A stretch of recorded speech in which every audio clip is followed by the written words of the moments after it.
Are you traveling overseas, traveling to a remote area, or just want to save on mobile data? You need to be using this.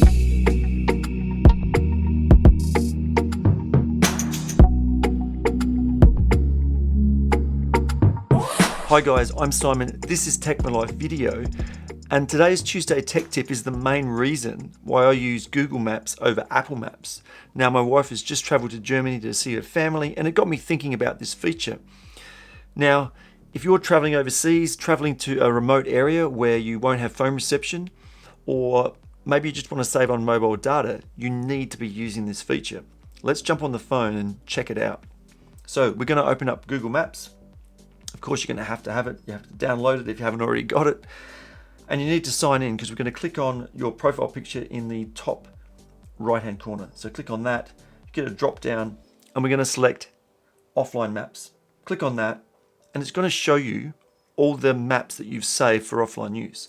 So if I click on Adelaide, which is the city where I live, it's basically got a big block around the city, and I've saved that map. So all the streets and shops and everything in that area are saved onto my phone.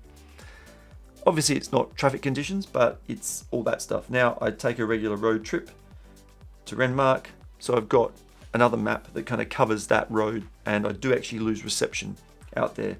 I know the road, but just in case. But you can select your own map.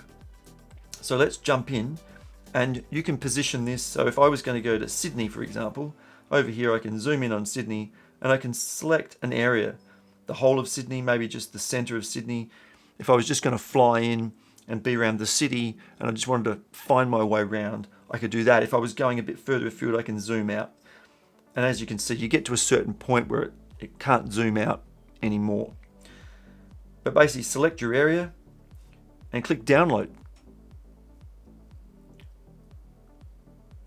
We'll say no thanks on the old notifications, and it's going to sit there and it's going to download that map. Now it's called Map 22.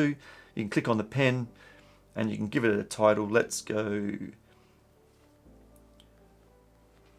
put in Sydney there, save, and that's going to download. It's going to download those maps, and they're going to be available to me whether I'm connected or not.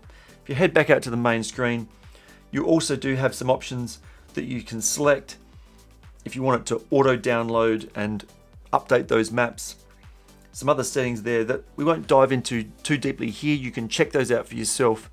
But the main thing is saving those maps and having them available to you when you're offline. It is a brilliant feature. I've used it so many times when traveling. It is absolutely fantastic.